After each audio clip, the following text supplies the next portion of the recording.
Merci beaucoup, merci Laura, merci à tous et à toutes, bonjour tout le monde. Je suis dans la nature, voilà, je fais partie de ceux et celles qui sont assis par terre et qui se sont fait attraper par la résine, mais tout va bien. Et, comme Laura a dit, je suis écologue et on entend souvent dans mon milieu une prophétie qui est nous allons droit dans le mur. Donc ça c'est quelque chose qu'on entend. Et effectivement, du point de vue de la soutenabilité de nos modèles de société, je suis de celles et de ceux qui pourraient affirmer qu'effectivement nous allons dans le mur, car nos modes de vie actuels appauvrissent l'état de la nature dans lequel et avec laquelle nous vivons. Donc c'est pas du tout le mode de vie que j'ai envie de léguer à mes enfants et vous non plus, j'imagine. Alors moi je suis, comme beaucoup d'entre vous ici, chercheuse impliquée et engagée en société, et du coup je fais le pari qu'il existe une multitude de chemins de traverse pour éviter ce mur. Et ces chemins sont tous différents, et pour chacun et chacune d'entre nous, et tous ces chemins pourraient intégrer ce que j'appelle des expériences de nature. Donc quand je parle de nature ici, je la définis à l'occidental et en tant qu'écologue comme synonyme de biodiversité, c'est-à-dire un ensemble très important d'êtres vivants qui vivent en interaction permanente les uns avec les autres, dans des assemblages qui sont très dynamiques, à la fois dans l'espace et dans le temps. Cette nature, elle n'a pas besoin des humains pour exister, ni comme tuteur, ni comme gestionnaire, ni comme censeur. Elle n'est pas notre amie, elle n'est pas notre ennemi, mais nous, en tant qu'humains et espèces vivantes, nous vivons aussi en interaction avec les autres vivants, notamment pour la qualité de nos modes de vie actuels. Donc retenons que cette définition de la nature qui est un ensemble d'interactions entre un ensemble de relations. Donc je vous donne un exemple ici. Vous connaissez sans doute les mésanges charbonnières et les mésanges bleus, qui sont deux espèces de passereaux très très communs dans nos forêts et dans nos parcs urbains. Donc elles se nourrissent d'insectes et de graines, elles ont un régime généraliste tout au long de l'année, mais pendant la reproduction, les adultes nourrissent leurs jeunes avec des chenilles, exclusivement avec des chenilles, les larves de papillons. Et ces chenilles, ils vont les collecter sur des feuilles des arbres dont les chenilles se nourrissent. Et pendant les 15 derniers jours de la période d'élevage des poussins, avant l'envol, la demande de chenilles est vraiment très importante. Mais quand les rythmes de croissance des chenilles et des jeunes mésanges sont bien calés dans le temps, les chenilles sont tellement nombreuses à cette période que chaque couple de mésanges, qui est ces tout petits oiseaux de cette taille-là, peut élever chaque printemps environ 10 jeunes à la fois, ce qui est juste énorme. Donc tout un cycle saisonnier s'est mis en place progressivement au cours de l'histoire évolutive, qui relie les arbres, les chenilles de papillons et les mésanges via les conditions climatiques, et ce qu'on appelle la phénologie, c'est-à-dire la température en fin d'hiver déclenche à la fois l'éclosion des bourgeons, la croissance des feuilles, l'éclosion des œufs des chenilles, le déclenchement de la ponte chez les femelles mésanges. Et si tout se passe bien, les œufs pondus par les mésanges, attendez bien, je me suis déjà trompée, les œufs pondus par les papillons l'année précédente éclosent à une date qui permet aux chenilles de manger, aux chenilles qui en sortent de manger des feuilles qui viennent d'éclore, donc qui sont pile poil comme il faut pour être tout ce qu'il faut pour que les chenilles grandissent bien. Et les mésanges, elles ont pondu leurs œufs suffisamment tôt pour que, un mois après, il y ait des mésanges de la bonne taille et en suffisamment grande quantité pour que tout se passe bien au niveau de la reproduction des mésanges. Donc évidemment, avec le réchauffement climatique, tout marche plus bien, puisque les arbres, ils débourrent plus tôt, donc les bourgeons s'ouvrent plus tôt, les chenilles naissent plus tôt, les mésanges pondent plus tôt, mais pas au même rythme. Pas forcément. Et donc le décalage de ces trois rythmes, il n'est pas toujours le même. Et donc quand les chenilles grandissent trop tôt ou trop tard, les jeunes mésanges ne peuvent pas toutes survivre. Et donc les espèces dont les individus produisent moins de jeunes finissent, enfin les populations ou les couples dont les individus produisent moins de jeunes finissent par s'éteindre ou disparaître du milieu en question. Et voilà. Donc ça, cette histoire naturelle, elle prend place tout dans les forêts françaises, les jardins, les parcs urbains, tous les ans. Là où nichent les mésanges, c'est super commun. Il y en a combien qui connaissent cette histoire? Voilà, pas beaucoup. C'est normal. Pourquoi? Voilà. Et donc une des raisons pourquoi, enfin j'en sais rien, pourquoi personne connaît cette histoire alors que c'est quelque chose qui se passe devant nos yeux tous les ans, tout le temps. Donc une première réponse vient de ce qu'on appelle, de ce que le lépidoptériste américain Robert Pyle a fait l'extinction de l'expérience de nature, dès les années 1980. Donc en 1993, il publiait un texte qui a été traduit et publié en 2016 en français, où il détaille son hypothèse. Je cite: « Je pense que l'une des plus grandes causes de la crise écologique est l'état d'aliénation personnelle par rapport à la nature dans lequel vivent de nombreux individus. En tant que culture, ce qui nous fait défaut, c'est un sens étendu de l'intimité avec le monde vivant. D'une certaine manière, l'histoire naturelle n'a jamais été aussi populaire. Pourtant, peu sont ceux qui organisent leur vie autour de la nature ou qui se laissent profondément émouvoir par elle. La profondeur de notre contact est trop souvent insuffisante. Alors effectivement, de nombreux travaux en psychologie du développement suggèrent que chaque personne se construit tout au long de son enfance en intégrant toutes les expériences vécues dans un ensemble cohérent de ce que Festinger appelait les cognitions. Donc c'est avoir des savoirs, des croyances, des actions, des émotions, enfin tout ce qui fait tout ce qu'on est, quoi. Et cet ensemble cohérent de cognitions, il se stabilise un peu au début de l'âge adulte. Évidemment, il n'est pas fini, hein, on peut toujours continuer à s'enrichir. Mais il sert de référence un petit peu quand même aux adultes que nous sommes pour évaluer ce qui arrive plus tard dans nos vies.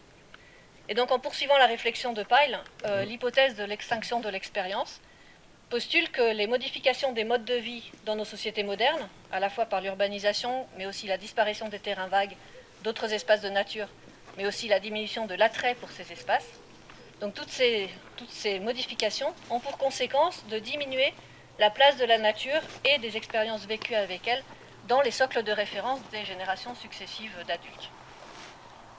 Alors, dans les années 2000, le psychologue américain Peter Kahn Jr., qui étudie les liens entre nature et santé mentale, a ajouté un élément à cette hypothèse, celui de l'amnésie environnementale générationnelle. Donc, dans un texte, il l'a décrit plusieurs fois, mais dans un texte paru en 2002, il explique, je cite, « À chaque génération, la quantité de dégradation environnementale augmente, mais chaque génération prend les conditions dégradées qu'elle côtoie dans sa jeunesse comme une condition non dégradée, comme une expérience normale. » Donc si on met les deux hypothèses bout à bout, ça donne une sorte de cliquet de non-retour. La nature se dégrade autour de nous, nous en faisons de moins en moins l'expérience, surtout en tant qu'enfants. Nous l'intégrons de moins en moins dans nos socles de référence de ce qui est normal et bien pour nous, et nous oublions que ce que nous considérons comme normal, ce n'est pas la même chose que ce qu'ont considérait nos parents et nos grands-parents. Alors il n'y a pas de raison de nous soucier de cette nature, et donc suivant cette hypothèse-là, une spirale se forme qui nous entraîne vers de moins en moins de nature autour de nous. C'est un peu triste, mais vous en faites pas, j'en suis qu'au début. Je pourrais vous donner plusieurs exemples en France et dans le monde occidental qui recensent des activités de nature de moins en moins nombreuses chez les enfants, des générations qui se succèdent, mais je pense que vous en connaissez tous beaucoup plus que moi. Donc cette séparation des humains avec la nature, elle se retrouve dans la façon dont nous avons de la décrire et de la mettre en scène dans nos imaginaires. Donc plusieurs études vont dans ce sens pour dire que les façons de parler ou de représenter la nature ont changé. Certains diraient se sont appauvris depuis les années 1950. Donc par exemple en Australie, une équipe autour d'un ou d'une chercheuse, je ne sais plus, qui s'appelle Bab, a montré une diminution avec les années de la place de la nature. Alors ici c'était les paysages avec de la végétation dans les dessins des livres pour enfants, au profit de paysages bâtis et urbains. Une autre équipe avait retrouvé le même résultat chez des livres pour enfants primés au Canada depuis les années 50. Et j'ai moi-même étudié la place du végétal dans les décors des scènes d'extérieur dans tous les longs métrages Disney produits entre 1937 et 2010. Et j'ai montré que les paysages extérieurs avaient tendance à être dessinés avec moins de végétation avec les années de production. Donc ici, plus précisément, en fait, il y a certains films récents, depuis 80-85, qui n'intègrent pas du tout de nature et de végétation dans les paysages extérieurs. Et tout ça, c'est comme si les représentations mentales de ce que sont les paysages extérieurs intégraient de moins en moins de nature chez les générations successives de dessinateurs et dessinatrices, à la fois de livres pour enfants ou de films ou de dessins animés, en Amérique du Nord et en Australie depuis les années 40. Alors attention, parce que le fait que la nature est moins présente dans les représentations visuelles de ces œuvres artistiques, ça ne veut pas dire que celles-ci ne parlent pas d'écologie. Au contraire, les messages pro-environnement et écologiques sont de plus en plus présents dans les livres pour enfants étudiés par Bab et ses collègues. En Australie, c'est sûrement la même chose dans les dessins animés Disney. Mais ici, en fait, il s'agit de différencier à la fois les messages explicites qui s'adressent à une partie de notre cerveau, et puis les messages implicites, même quelquefois à l'insu de leurs propres auteurs, qui sont reçus par d'autres parties de notre cerveau. Alors une autre étude récente indique une tendance similaire avec le vocabulaire. Donc ça va plaire à nos amis linguistes, employé pour parler de la nature. Donc les deux chercheurs Kessebir et Kessebir ont quantifié la place relative occupée par 160 mots communs pour désigner la nature ordinaire dans un échantillon de romans, de films et de chansons populaires en langue anglaise depuis les années 1900 pour les romans, 1930 pour les films et 1950 pour les chansons. Et ils montrent dans tous les cas une diminution de la place de ces mots dans ces produits culturels, au profit pour les romans de mots qui désignent des créations humaines, donc les mots chaise, table, lit, etc.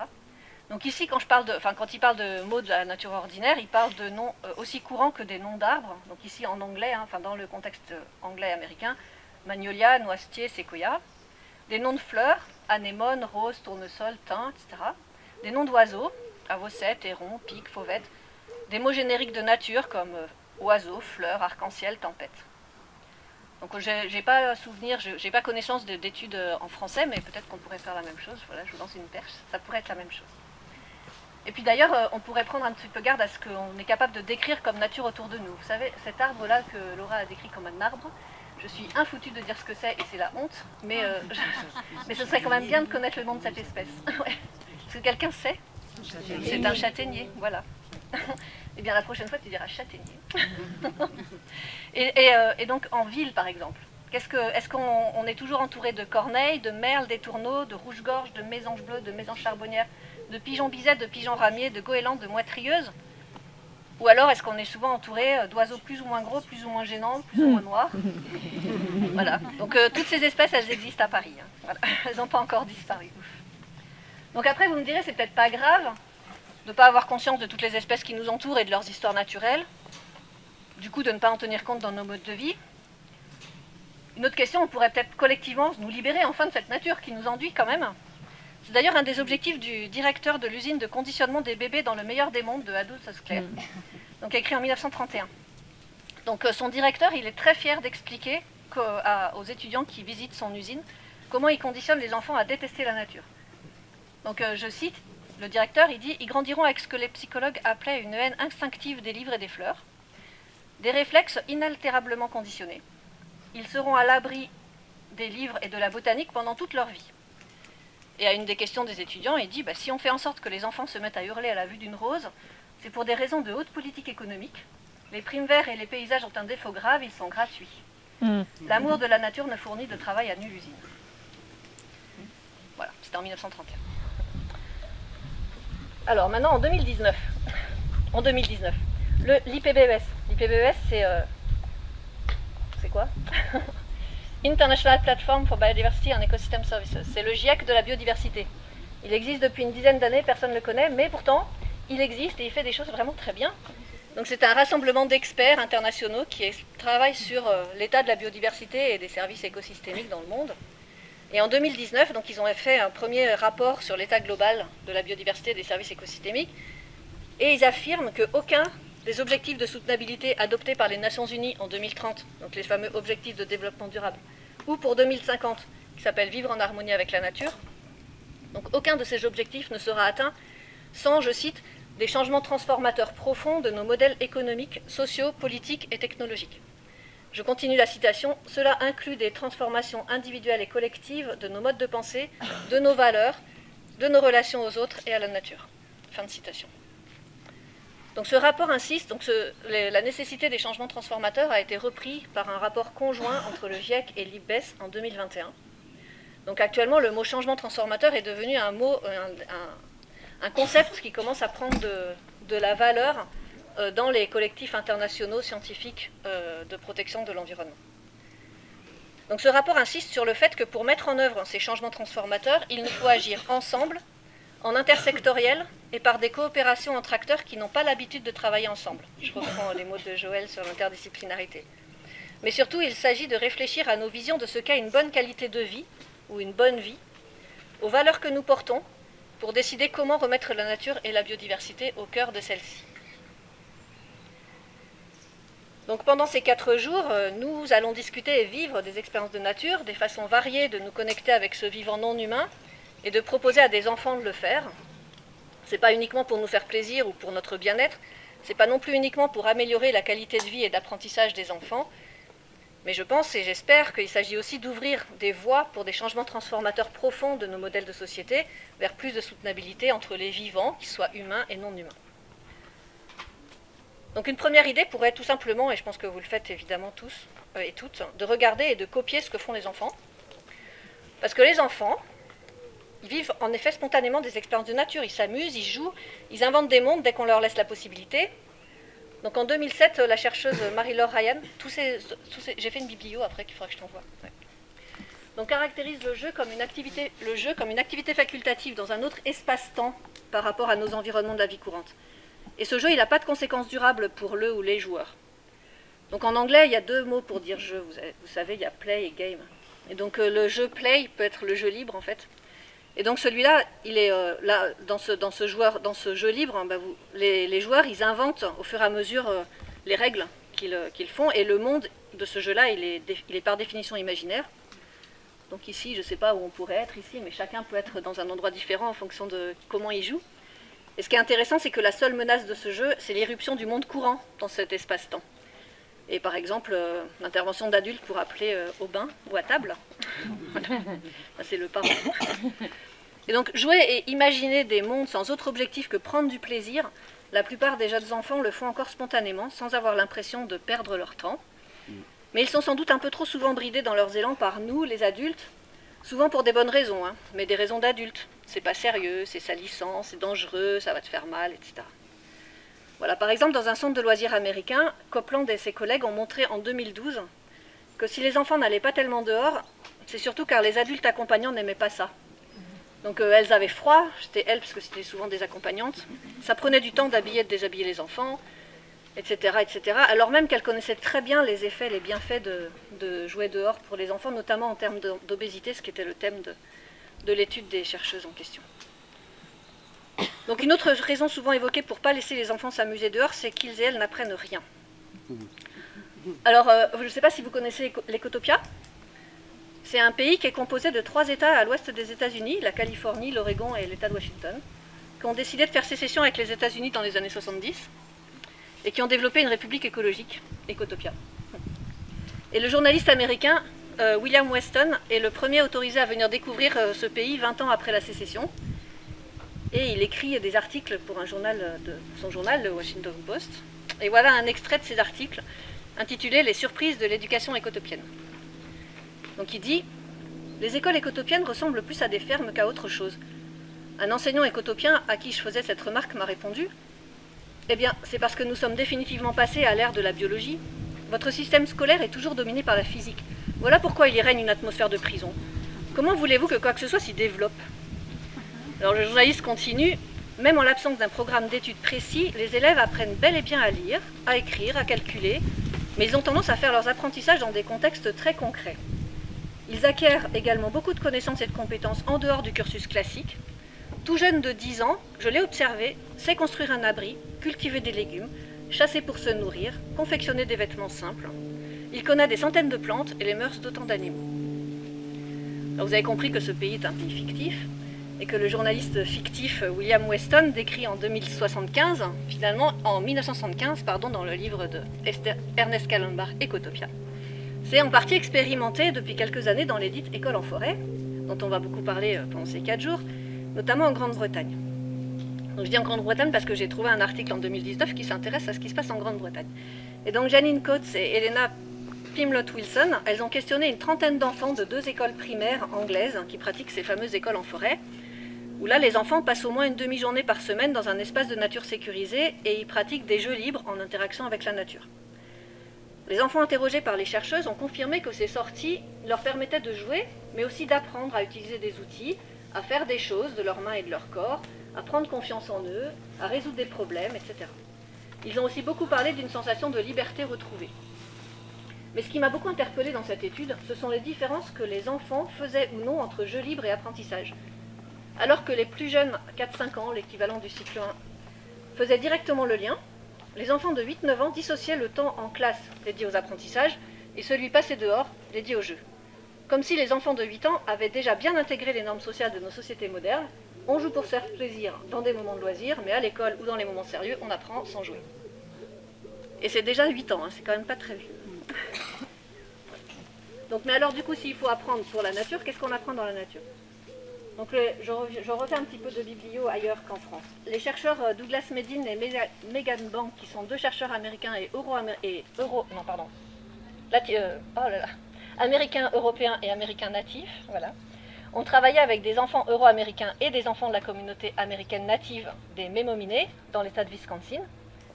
Et ils ont montré que ces enfants de 5 à 7 ans avaient tous le même degré de connaissance des plantes et des animaux, mais que les mémominés étaient plus capables de parler des relations entre les êtres vivants et avec les entités non vivantes, que sont les nuages, l'eau, les saisons, le vent, le soleil, etc., que les euro-américains. Et la même équipe de recherche a analysé plusieurs dizaines de livres illustrés pour enfants et qui montrent des scènes de nature, livres créés et dessinés par des auteurs et autrices euro-américains et euro-américains natifs. Et leur étude montre que les dessins des livres pour enfants des communautés natives proposent plus de perspectives variées sur les scènes représentées. Les textes associés aux dessins mentionnent plus de noms différents et spécifiques d'animaux et de plantes, et qu'ils décrivent plus souvent les cycles naturels des saisons ou le temps qui fait. Disons que c'est deux façons très très différentes de représenter la nature, entre guillemets. Comme si les personnes de culture occidentale étaient essentialistes, au sens où elles sortent les éléments de la nature de leur contexte et elles leur donnent des attributs généraux, alors que les personnes d'autres cultures privilégient plutôt des descriptions contextuelles et basées sur les relations des êtres entre eux. Est-ce que ces deux façons de s'approcher de la nature sont culturellement ancrées et elles restent incompatibles l'une avec l'autre? Eh bien non, en fait. Ça, commencent les bonnes nouvelles, attention. Donc, dans son travail de recherche, Mara Serra Jiménez, qui n'est malheureusement pas là cette semaine, a demandé à des jeunes enfants de CP parisiens de dessiner un arbre, un ver de terre ou un oiseau. Et une grande partie d'entre eux ont mis cet élément de nature en contexte, en train de faire quelque chose en relation avec les autres êtres vivants. Et donc finalement, les enfants français, quand on leur dit rien, ils semblent spontanément friands de ces histoires naturelles, de ces histoires de relations entre les êtres. Donc on pourrait peut-être leur raconter l'histoire des mésanges, des chenilles et des bourgeons. Voilà. Donc finalement, il y a de l'espoir. Ouf. Donc quelques idées pour finir quand même, quelques propositions de mise en œuvre en tout cas. Donc le premier, c'est évidemment faire en sorte qu'existent dans les espaces publics des endroits qui rendent les expériences de nature possibles, notamment pour les enfants, des espaces de jeux libres, hors équipement urbain réalisé pour eux, ces fameuses plaines de jeux, où on envoie comme ça là, des enfants tout le temps. Donc il y a une cinquantaine d'années, c'était les terrains vagues. Maintenant, ça peut être juste un petit bosquet, un terrain en pente. On peut faire des glissades, un petit bout d'herbe pas tondu, on peut attraper des insectes, inventer des mondes, etc. Enfin, tous ces espaces qui sont rasés par les aménageurs sous prétexte de sécurité. Donc redonner des espaces physiques aux enfants et aux adultes d'entrer en expérience de nature, voilà un premier point. Mais pour ça, il faut autoriser les usages de ces espaces. Donc autoriser par des réglementations, bien sûr, mais ce qui n'est pas toujours le cas en France encore, mais aussi dans les mœurs et dans les normes sociales. Donc dans un article intitulé, en 2014, intitulé « Hey parents, leave those kids alone », foutez-leur la paix. Voilà, la journaliste Madame Rosine raconte comment, en une génération, les enfants ont perdu cette liberté de faire des choses hors du regard de l'adulte. Elle cite pour cela l'anthropologue Roger Hart, qui avait travaillé auprès d'enfants dans les années 70 et qui disait que les enfants rencontrés à l'époque passaient beaucoup de temps seuls à faire des cabanes dans les arbres et à s'inventer des mondes pour rien, avec rien. Et maintenant, ils vont jouer dans des espaces qui leur sont dédiés et toujours sous le regard de leurs parents. Mais en plus des expériences directes de nature, pourquoi ne pas aussi valoriser ce que font beaucoup de jeunes et d'adultes actuellement, des expériences de nature virtuelles? Ce que le psychologue Stéphane Kellert appelle les expériences vicariantes de nature. Donc, par une enquête auprès d'1 million de joueurs confirmés du jeu en ligne World of Warcraft, je ne sais pas si vous savez jouer à ça, World of Warcraft, et d'un échantillonnage virtuel des types de nature présents dans les différentes régions du jeu, le jeune chercheur Min-Sun Truong a montré en 2018 que les joueurs francophones vont en jeu souvent pour se détendre après des journées fatigantes, mais ils vont en jeu, et que les régions du monde virtuel qu'ils préfèrent sont des régions avec plus de végétation, mais pas trop dense, et moins d'infrastructures humaines. Comme si les joueurs allaient virtuellement dans un espace de nature verdoyante et non angoissante pour se reposer de leur journée. Alors, un résultat intéressant des travaux de Min-Sun, c'est que si les joueurs qui se déclarent plus connectés avec la nature choisissent significativement plus souvent des avatars proches de la nature en jeu, ce sont aussi ceux qui déclarent le moins souvent aller en jeu pour avoir accès à la nature virtuelle. Comme si le virtuel n'était pas considéré comme un ersatz de nature pour celles et ceux qui se sentent plus connectés à elle dans la vie réelle. Ouf. Et pour un autre public, ce sont encore et surtout les livres et les romans qui fournissent le plus de moments d'évasion et d'imaginaire. Donc moi, j'ai moi-même suivi les aventures de Patricia Westford, docteur en botanique, désavouée par ses pairs, et qui se retranche dans la forêt, dans le livre de Richard Powers, L'Arbre-Monde, best-seller il y a 3 ans. Donc je cite, en parlant de Patricia, « Elle a cessé de théoriser et de spéculer, se contente d'observer, de noter, de dessiner. Bien des nuits, elle campe à la belle étoile avec Muir, sous le sapin et l'épinette, complètement perdue, tourneboulée par l'odeur des océans terrestres, dormant sur des lits d'épais lichen, 50 cm d'oreiller d'aiguilles brunes, avec la terre vivante sous son duvet, et son influence fluide qui monte dans toutes ses fibres, comme dans tous les troncs d'arbres géants qui l'entourent et qui la veillent. Elle va finir par faire peur aux gens. Ceci dit, elle a toujours fait peur aux gens. Des gens aigris qui haïssaient la nature sauvage lui ont confisqué sa carrière. Des gens apeurés l'ont moquée pour avoir dit que les arbres s'envoient des messages. À tous, elle pardonne. Ça n'est rien. Ce qui effraie le plus ces gens se murera un jour en miracle. Alors les gens feront ce que 4 milliards d'années les ont façonnés à faire, prendre le temps de voir ce qu'ils regardent. Donc pour conclure, je dirais qu'en tant qu'êtres vivants nous-mêmes, nous sommes toutes et toutes en relation avec la nature, ce vivant non humain qui nous entoure, que nous le voulions ou non. Alors pourquoi ne pas utiliser la réalité de ces liens comme point d'entrée pour recréer les dialogues rompus entre nous et reconstruire un commun social? Ça va pas être facile. Les experts de l'IPBES étaient bien conscients en 2019, je cite, « De par sa nature même, un changement transformateur ne peut que se heurter à l'opposition de ceux qui ont intérêt à maintenir le statu quo, mais il est possible de venir à bout de cette opposition dans l'intérêt du plus grand nombre. » Alors, soyons curieux et curieuses de cette nature qui nous entoure, retrouvons les histoires naturelles qui font sens pour nous, osons, tous et toutes à notre niveau et avec nos envies, nos responsabilités, nos contextes de vie. Expérimentons des choses, trompons-nous, c'est normal, recommençons, et puis inventons des moyens de nous en parler. Prenons appui sur des expérimentations qui ont fait leurs preuves pour permettre à des individus ou des groupes en conflit ouvert de s'écouter, se comprendre et construire du commun. Tout ça pourra nous permettre d'emprunter ensemble des chemins de traverse. Nous ne savons pas où ça va nous mener, et ça peut nous faire peur, parce que nous apprenons à tout faire pour ne jamais ne pas savoir où on va. Mais au contraire, faisons-en une force. Les chemins eux-mêmes seront source d'invention et d'innovation collective. Faisons-nous confiance, à nous, humains et non humains. Nous pourrons suivre ces chemins avec d'autant plus de plaisir que nous les aurons balisés et que nous les vivrons pleinement. Et par eux, inventons ensemble une diversité de futurs soutenables et souhaitables pour tous et toutes. Je vous remercie.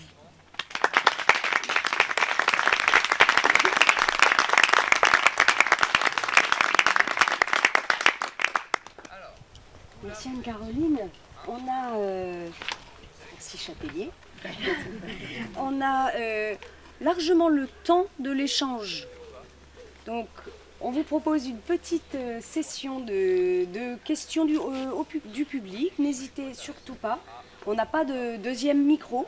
Donc si vous avez envie de prendre la parole, n'hésitez pas à faire porter votre voix de cette manière, de manière à ce qu'on vous entende. La parole est à vous. Pascal. Merci beaucoup. On a mené une recherche-action en Lozère avec des expériences, on en reparlera plus tard, d'école en forêt. Mais sur le point que vous avez signalé, là, des enfants qui considèrent qu'ils n'apprennent pas quoi, quand ils jouent, enfin, à partir de 8 ans, etc., on a eu la même... on a ça dans les journaux, la même remarque et la même observation des enseignants qui réagissent au début à des enfants qui disent on n'a rien fait alors qu'en fait ils n'avaient pas arrêté quoi. Et aussi pour faire un autre clin d'œil avec votre propos, le fait que ça évolue vite, ça se transforme très vite. Mais on a ça. Merci. Le point positif, c'est de vous dire que ça évolue vite. Ça veut dire que c'est un point positif.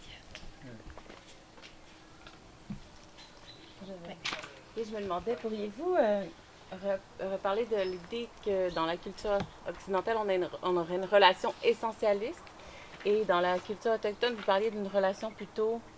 Oui, alors c'est moi qui ai donné ces mots, essentialiste et pas essentialiste, je ne sais pas si c'est les bons termes, Okay. Mais ce que j'ai lu et ce que je pense, que je pense vrai, en tout cas discutable, c'est cette diversité des façons d'entrer en relation, de se représenter et de parler de cette nature non humaine.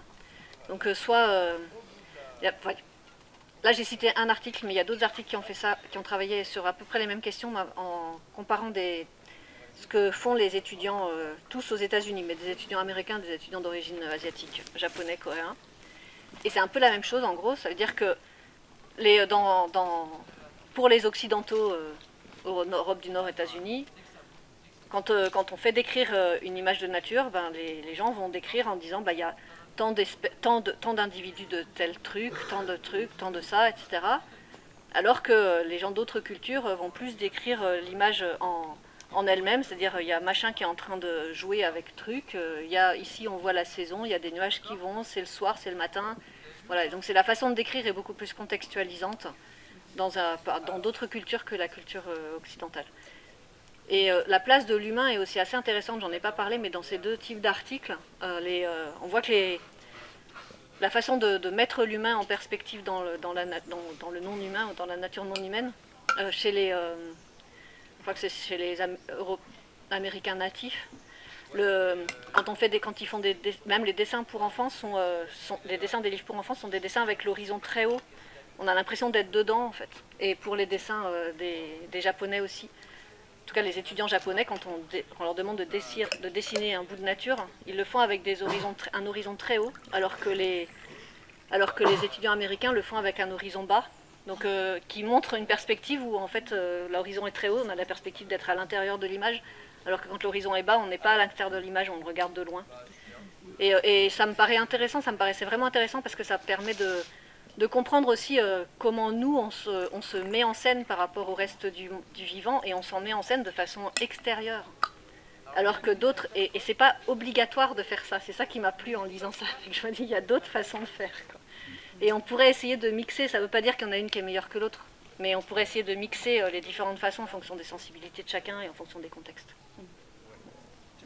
Ouais, je voulais savoir si à votre connaissance, il y avait une notion qui serait celle de la culture de la nature, c'est-à-dire que on a parlé des dessinateurs qui perdaient en compétences, on a parlé des compétences qu'on acquiert quand on évolue dans un milieu naturel. Est-ce que parce que, en fait, c'est ça, quelque part. Mais est-ce que cette notion, elle existe dans une autre langue Donc la question, c'est est-ce qu'il y a une culture de la nature dans d'autres langues ou dans d'autres cultures? Oui, on parle de ça, ouais. Je sais pas. Je sais pas répondre à votre question en termes de différences interculturelles, en tout cas, je sais pas. C'est un peu l'objectif de mon étudiante que je co-encadre, Laura, au Sénégal. Mais enfin bon, après, c'est pas exactement ça, mais donc je peux pas encore répondre à votre question, revenez dans 2 ans. mais par contre, en restant sur la culture occidentale et au niveau des créateurs d'œuvres artistiques, quelque chose que Laure connaît par cœur, qui est ici, parce que j'arrête pas d'y en parler, mais depuis 2 ans, j'essaie de travailler sur un peu qu'est-ce que les œuvres artistiques populaires nous montrent de la nature, en relation avec elle, et comment est-ce qu'on pourrait passer par des œuvres artistiques populaires pour voir ça. Et donc après les dessins animés de Disney, je me suis intéressée aux blockbusters de science-fiction, et donc j'ai regardé une quarantaine de blockbusters de science-fiction et films de super-héros cet été en pensant que, vu que c'est des œuvres qui inventent des futurs, ils pourraient inventer des futurs où la nature est présente, en tout cas qu'est-ce qu'il pourrait y avoir d'autres relations. Et en fait pas du tout. Donc la nature est un décor complètement, et donc celle qui est présente dans les œuvres populaires, donc blockbusters de science-fiction, qui sont pratiquement tous américains de fait, c'est une nature qui est la même nature qu'on voit actuellement dans les décors, enfin dans les villes et dans les campagnes. Et puis elle est souvent, quand elle est mise en scène autrement que comme décor, elle est mise en scène à usage des protagonistes. Les seules personnes qui sont un peu plus en relation avec d'autres relations avec cette nature, c'est les super-héros. Et ceux qui sont des déesses, par exemple, certains super-héros, donc Wonder Woman, c'est une déesse, hein, et donc elle a une belle relation avec les animaux, les plantes, etc. Mais du coup, l'image, ou en tout cas l'image ou le message implicite que font passer ces films-là, c'est pas une image de relation possible différente avec le monde naturel. Et j'ai présenté ces résultats au hasard d'une rencontre avec l'éditeur de ActuSF, qui est un magazine de science-fiction français. Et il m'a dit, bah ouais, c'est normal de toute façon, parce que les auteurs et autrices de science-fiction, ils sont comme nous, hein, ils connaissent pas. Donc comment tu veux qu'ils mettent en scène des trucs qu'ils connaissent pas? Et voilà. Alors après, évidemment, il y a d'autres livres et d'autres romans et d'autres œuvres différentes de cultures qui ne sont pas aussi populaires, mais qui existent et qui mettent en scène, et notamment des romans, donc pas forcément, enfin il y a des livres de science-fiction, certains auteurs et autrices de science-fiction qui mettent en scène, enfin qui inventent des choses vraiment différentes sur les relations avec le vivant non humain, donc ça c'est intéressant. Mais après, et puis certains romanciers et romancières de fait, qui font des livres que certaines communautés scientifiques commencent à appeler les livres écologiques, mais qui sont des livres où finalement, je ne suis pas spécialiste de ça, mais qui sont des livres où finalement, une partie de la différence avec ça, c'est qu'ils racontent des narratifs de processus en cours, il n'y a pas de fin. Et ça, c'est quelque chose qui me paraît intéressant à creuser, parce que je parlais de changement transformateur, où c'est intéressant le chemin qui se fait. Et finalement, ces livres-là, c'est des histoires c'est des tranches de vie. Et il n'y a pas de fin. Donc on ne cherche pas à atteindre un objectif à gagner, machin, voilà, et avoir du manichéisme. Et voilà, donc là c'est pareil, revenez dans 3 mois, parce que j'ai une étudiante qui devrait faire ça. Travailler un petit peu sur la réception de 2 romans que j'ai trouvé intéressants là-dessus, et voir qui les aime et pourquoi elle les aime. Je voudrais savoir aussi par rapport à la vision européenne aussi très prégnante depuis plus d'un siècle de la nature comme source des cures, hein, tout ce qui est la cure de santé, voire les colonies des vacances, hein, même si là maintenant c'est devenu trop contraint, trop autoritaire, bon, tout est réglé d'avance. Est-ce que vous avez trouvé d'autres choses, disons, dans des domaines non anglophones, des cultures non anglophones, et est-ce que vous pouvez nous donner aussi des pistes, des savoir-faire ou des tentatives d'explorer aussi autrement Merci de votre question. J'ai pas fait encore assez de recherches pour les domaines, les façons de voir le monde autrement qu'occidental et francophone et anglophone. Et malheureusement, bon, une bonne partie c'est parce que je parle pas espagnol, mais c'est pas, ça devrait, il faut le faire. Mais par contre, voilà. Mais par contre, pour revenir un peu sur votre première partie de votre question, j'ai pas parlé de ça, mais les relations à la nature, ou les valeurs de la nature, ou les façons de se rentrer en contact avec la nature, elles ont été théorisées par les écologues et par les experts, même des communautés internationales. Vous connaissez tous, sans doute dans les années 2000, le concept de service écosystémique qui avait été proposé par un collectif d'experts des Nations Unies, mandaté par les Nations Unies, qui s'appelait Évaluation pour le millénaire, et qui avait fait un rapport en 2005 qui s'appelait Service écosystémique, nature et bien-être humain. Et en gros, c'est des écologues, au départ, qui avaient fait ça et qui avaient trouvé une façon de présenter la biodiversité d'une façon qui pouvait potentiellement intéresser plus les humains que juste dire, regardez les champs, les petits oiseaux et machin comme ça. Et donc, ils avaient proposé 4 grands types de services écosystémiques. Les services de régulation, donc les écosystèmes naturels nous permettent de réguler la qualité de l'eau, la qualité de l'air, la température, etc.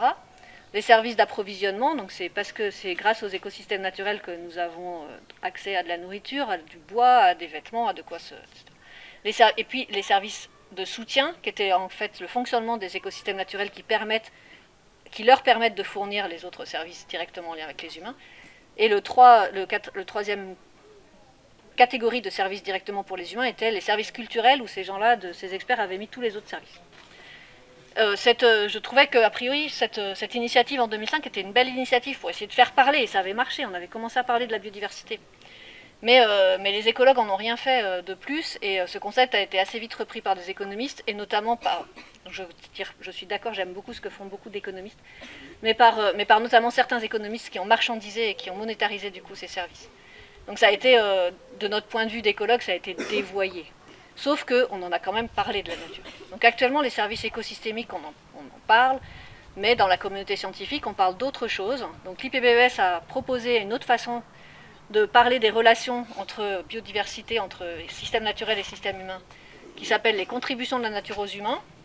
Et ces contributions de la nature aux humains, donc les Nature Contribution to People, les NCP, et cette contribution de la nature aux humains, c'est en fait un concept qui permet d'expliciter que nous sommes en relation avec cette nature non humaine, et qu'elle vit sans nous, mais que certains éléments, on peut, si on a décidé, nous, certaines sociétés humaines, que c'était intéressant pour nous, qu'on mettait en lien, on mettait en route des moyens pour utiliser ces éléments, etc., ça pouvait devenir des choses qui permettent d'augmenter notre qualité de vie. Et qu'en retour, on agissait aussi sur la nature. Donc il y avait une espèce de cycle quand même entre qualité de la nature et qualité de la vie des humains. Donc ça, c'est le cadre conceptuel de l'IPBES. Et pour finir, l'IPBES, on parle de relation à la nature. Il y a maintenant, avec les apports de l'IPBES et d'autres chercheurs, on peut parler de trois grands types de valeurs par rapport à la nature que les humains donnent à la nature. Les valeurs intrinsèques, donc je valorise et j'apprécie la nature en tant qu'elle-même, parce qu'elle est là, parce qu'elle existe et que point, quoi. Voilà, c'est tout. on met ce qu'on veut derrière, hein, mais la valeur utilitariste, donc celle qui est dite des services, donc je valorise la nature parce que pour mon propre bien-être et pour ma qualité de vie. Et ils ont ajouté la valeur relationnelle. Je valorise la nature par les relations que je crée avec elle ou par les relations que je crée avec d'autres humains à propos de la nature, des non humaines.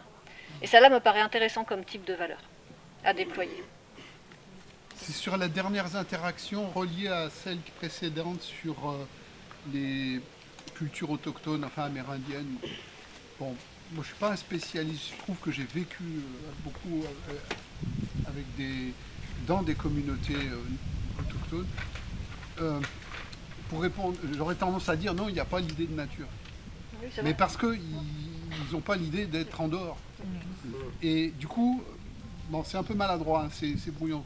Mais avec vos deux derniers, les services, là, alors je me souviens plus le sigle, la l'IP, mais du coup, ça revient, enfin, je reviens avec le questionnement de Descola, quoi. Il semblerait quand même, excusez-moi, je suis brouillon, mais quand les deux dernières interventions que vous venez de faire là sur les services, est-ce qu'il n'y a quand même pas un problème, je ne veux pas le résoudre là, mais vraiment se dire est-ce qu'on n'est pas basculé complètement dans une autre épistémologie et arrêter de nous sortir de la nature, quoi. On est des animaux parmi les autres, enfin, parce que sinon, effectivement, si on invente un truc comme service de nature en disant ouais, on va pouvoir se faire entendre, mais on se fait voilà, c'est retourner tout de suite, quoi.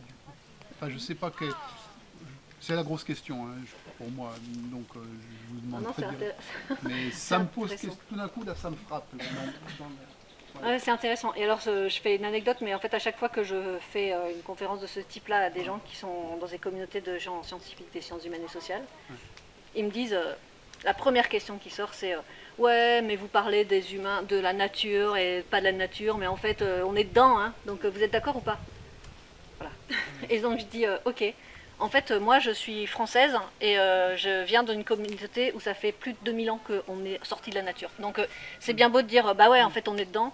Mais non, on fait partie, enfin, on a un socle culturel, on ne peut pas s'en sortir juste comme ça, quoi. Donc moi, mon idée, c'est je parle en tant qu'occidentale dans cette culture-là. Je suis ancrée dans cette culture-là et je ne vais pas avoir la prétention de dire ce que penser comme une amérindienne. Je ne suis pas amérindienne. Donc, du coup, voilà. Mais par contre, très d'accord. Le nature humain et non humain, d'ailleurs je parle de humain et non humain, mais en même temps on parle d'un point de vue humain, donc on est en relation avec d'autres humains, on est en relation avec des non humains, et on peut pas s'interdire de parler de relation avec des non humains parce qu'on est des humains, enfin je veux dire, donc quelque part ce débat me paraît, c'est intéressant de se le poser, mais il faut sortir de là, il faut pas faire que ça, quoi, parce que sinon c'est un peu stérile. C'est pas pour faire le débat, mais voilà, c'est tout, ça y est, j'ai clos. On est nous aussi pris dans ce truc, là, c'est pas trop. Ouais, tout à fait. J'avais juste un petit commentaire par rapport à un colloque qu'on avait en 2019 à Strasbourg, l'Université de Strasbourg, qui s'appelait l'impératif moral de la nature. Et c'était intéressant parce qu'on avait parlé de cette culture nature norvégienne autour de Friluftsliv. Et je ne sais pas si vous avez connaissance de ce terme, Friluftsliv, qui veut dire vivre le plein air, qui est vraiment une valeur sociale très ancrée dans la nation, enfin chez les Norvégiens. Et c'était assez intéressant parce qu'il disait cette longue vie de se rapprocher à la nature, passer des expériences de la nature, pouvait avoir un peu un travers, puisque pour expérimenter la nature, les gens s'équipaient avec du matériel fait en Chine qui est extrêmement polluant, qui prenaient leurs grosses voitures pour aller dans les terrains de plus en plus naturels, qui prenaient des avions pour aller vivre des expériences nature beaucoup plus sauvages dans d'autres pays. Et du coup, cette relation qu'ils avaient avec la nature, cette culture nature qu'ils avaient d'Friluftsliv, pouvait poser question, en tout cas, de la vraie intention de cela, qui revient à ce débat entre notre intentionnel d'éduquer vers la nature, serait-il pour un bien-être individualiste ou serait-il pour une harmonie beaucoup plus bénéficiaire de tout le monde? Et est-ce que ça serait même possible, puisque la vie et la loi de la nature, c'est la lutte? Non, ça, je suis pas d'accord avec vous. C'est une des lois de la nature, c'est la lutte, mais c'est pas la seule. Et même, Darwin, il y a là. Ouais. La moitié de son livre, c'est sur la compétition, et l'autre moitié, c'est sur la coopération. Donc après, ça a été... Mais par contre, il a écrit ce livre dans un contexte où on était dans un contexte capitaliste, où il fallait... c'était la lutte pour la vie au niveau économique, et il n'y a que cette partie compétition qui a été reprise. Donc voilà, donc là, point. Point. Donc oui, évidemment, mais par contre, la nature, c'est une question de relation, une relation évidemment, quelquefois, de compétition, de prédation, mais aussi de coopération et de mutualisme, de la même façon. Donc, mais on fait partie de ce cycle-là. Donc nous aussi, on est des compétiteurs, des prédateurs et des coopérateurs et des mutualistes, avec d'autres espèces vivantes. Ouais. Mais oui. Et donc je vous arrêtais sur ce point-là. Mais oui, la culture de nature, effectivement, sur la façon de... On va dans la nature, mais on y va potentiellement pour se faire du bien à nous. Voilà. Il y a une autre façon un petit peu différente, et peut-être complémentaire, voire antagoniste, j'en sais rien, mais complémentaire. Et que je revendique plus, c'est que de parler de nature, de contact avec la nature ordinaire, en bas de chez nous. Et finalement, cette nature ordinaire, on a l'impression qu'elle n'existe plus, mais elle existe encore. Et il est de la responsabilité des pouvoirs publics d'en mettre plus, notamment dans les espaces urbains où la plupart des gens habitent. Et cette nature ordinaire, elle peut être aussi insignifiante qu'un couple de pigeons ou qu'un groupe de pigeons qui se nourrit ou que trois plantes qui poussent en bas sur le trottoir en bas de chez soi. Et avec du coup une communauté d'insectes qui va arriver, des fourmis, des choses comme ça. Et quand on me dit, non, mais dans l'espace urbain, c'est pas possible d'entrer en expérience de nature, je dis, ça dépend ce que vous attendez, parce que si effectivement l'expérience de nature, c'est je vais dans un espace vierge où il n'y a plus du tout aucune perspective d'activité humaine, et je suis tout seul, et là je suis trop bien, certes, c'est pas possible dans les milieux urbains. Mais par contre, peut-être que c'est ça aussi qu'il faut changer, quoi. Et qu'on peut être en expérience de nature avec d'autres types de nature, qui sont des natures plus ordinaires. Dans son jardin, quand on a la chance d'avoir un jardin, il y a des trucs incroyables à regarder, et les enfants sont fascinés avec ça. Fascinés. Et donc c'est intéressant de reprendre le temps aussi. J'aime bien citer Serge Moscovici, qui était un penseur écologiste, et qui disait, on a l'impression, arrêtons d'avoir l'impression de perdre notre temps à faire ça, quoi. Faisons exprès de le prendre. Et ça, je trouve que c'était intéressant comme mantra. Quand je dis je fais des cours en master et je donne à mes étudiants en début de cours, je leur demande de passer, pour l'instant je n'ai pas rendu ça obligatoire, je propose à mes étudiants de passer 5 minutes par jour, pendant 15 jours, à observer la nature en bas de chez eux, et 5 minutes ensuite à noter ce qu'ils ont ressenti. Il n'y en a aucun qui le fait. Je demande à la fin s'ils l'ont fait, il n'y en a aucun qui l'a fait, en disant non, j'ai pas eu le temps.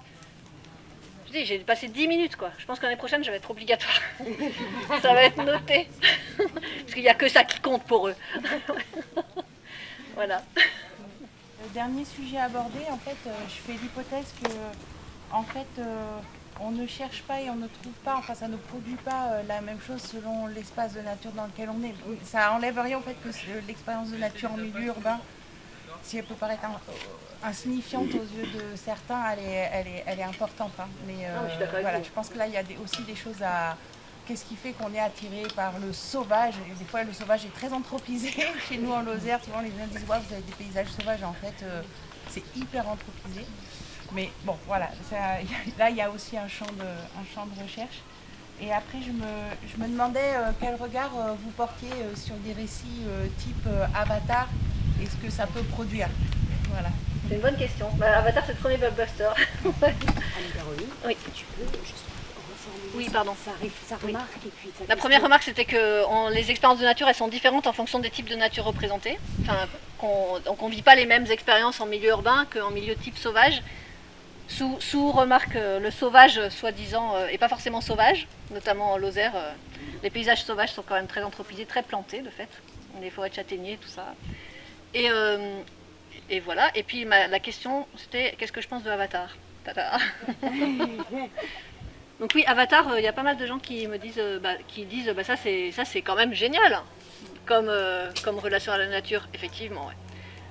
Donc j'ai trouvé, je l'ai regardé plusieurs fois et il y a des phrases et des façons de voir le monde qui me paraissent intéressantes, qu'on pourrait même sortir de leur contexte pour faire ce que je viens de faire là de temps en temps, les poser en extrait. Après, c'est des êtres qui ne sont pas des êtres humains. Et l'être humain, quand il y va, il est sacrément mal vu. Enfin, il souffre, il est maltraité dans cette forêt et il est obligé de sortir de sa condition humaine pour en être. Donc je ne sais pas ce qu'il faut en penser en termes de perspective pour le futur. Si c'est un truc qui est trop... Après, c'est un mythe, hein, Avatar, c'est un mythe qu'ils n'ont pas inventé, hein, ils n'ont rien inventé. Donc un autre clin d'œil sur Avatar, parce que j'étais dans le nord-centre Québec, territoire Atikamekw, dans le lac Kemp, donc c'est assez loin déjà, c'est des pistes, il n'y a pas de route. Et très très loin, on était parti en canot, et avec que des Atikamekw. Et les deux filles de mon ami passaient leur temps avec des arcs et des flèches faits par leur papa à se promener, et elles étaient les héroïnes de Avatar. Là, je sais plus comment elles étaient. Les navis. Elles étaient ça. Et elles passaient leur journée comme ça. Je voulais juste faire un commentaire sur. Je trouvais intéressant. C'est sûr, moi aussi, je suis biologiste et écologiste. Oui, et aussi, je fais l'éducation depuis. Puis je me demandais, en fait, tout votre récit sur l'importance là, de raconter les histoires des animaux et de les nommer. Et puis là, je me demandais, par rapport à l'importance du vocabulaire et de la relation qu'on a avec les vivants, les autres vivants, finalement, peut-être aussi on pourrait réfléchir, parce que moi, je me rappelle, en fait, toute la toponymie autochtone, par exemple, au Québec, on a la neige pendant au moins 5 mois. Alors, pas 5 mois, mais l'hiver est pendant au moins 5 mois. Puis, je me rappelle pas, dans le fond, tous les noms, mais je sais que la neige a plusieurs appellations différentes selon l'état dans lequel elle est. Et d'ailleurs, même la toponymie, les rivières, tout ça, on va dire, par exemple, les rivières qui se rejoignent à tel endroit pour nommer un lieu. Puis je me demandais, peut-être on pourrait essayer de voir s'il n'y a pas une inclusion de la phénologie dans la façon de nommer finalement les animaux, les espèces autour de nous, donc l'oiseau qui arrive. Parce que finalement la taxonomie traditionnelle, c'est vraiment pas basé sur la phénologie, pas du tout. Donc il y a peut-être aussi une réflexion à se faire en tant qu'intervenant ou chercheur ou enseignant, à réfléchir aussi à ça, comment nommer même si c'est important de reconnaître tout ce que la science qui permet d'identifier finalement, mais aussi comment on pourrait ajouter justement cette valeur relationnelle dans comment on nomme les... En tout cas, je trouvais ça intéressant que vous abordiez ça aussi. Merci. Ouais, merci. Donc l'idée c'est de voir comment est-ce qu'on pourrait rajouter d'autres noms, parce que si je reformule, rajouter d'autres noms en fait à des animaux ou à des plantes en fonction des relations qu'on a avec eux. Donc ça peut être des relations qu'on a parce qu'on les voit à telle période de l'année, ou parce que, après si on va plus loin, parce qu'on arrive à les nourrir, parce qu'on arrive à les regarder plus facilement, parce qu'ils s'approchent de nous, des choses comme ça. Ce serait intéressant, oui, ça comme exercice, même avec des enfants ou avec des adultes, de trouver d'autres noms et d'enrichir le vocabulaire scientifique par des noms de relations. Ouais, c'est une bonne idée. J'avais déjà une remarque aussi pour continuer sur Disney et tout ça. Il y a aussi tous les films d'animation de Studio Ghibli, de Miyazaki, etc., où là l'expérience de nature est très riche et qui ont un certain succès. Donc c'est peut-être aussi par cette dominante naturelle qui peut expliquer ça. Ma question, elle était surtout sur ce que vous disiez, les études qui montraient qu'il y avait un effet âge dans le rapport à la nature ou au système scolaire qui faisait qu'à partir d'un certain âge, on changeait un peu d'état d'esprit. Est-ce qu'il y a des études qui ont travaillé sur... une fois que cet âge est dépassé, une fois que par exemple on a des adolescents qui ont déjà été un peu travaillés par le système scolaire ou par leur vie, combien de temps, quelle pratique est nécessaire pour pouvoir un petit peu modifier cette manière de voir les apprentissages ou le lien avec l'environnement? Est-ce que par exemple en tant qu'enseignant, une sortie dehors suffit? Combien de sorties? Avec quelle répétabilité? Voilà. Quel dispositif permettrait finalement de modifier ce rapport à l'apprentissage ou ce rapport à l'environnement? Et est-ce que... Là, je vais vous encourager à écouter les topos de Thierry et de Laure, puisqu'ils vont parler d'adolescents dans le système éducatif. Je ne sais pas si vous allez répondre à cette question, mais sinon, non, juste, je ne sais pas. Je connais pas d'études publiées que j'ai lues qui répondraient à votre question.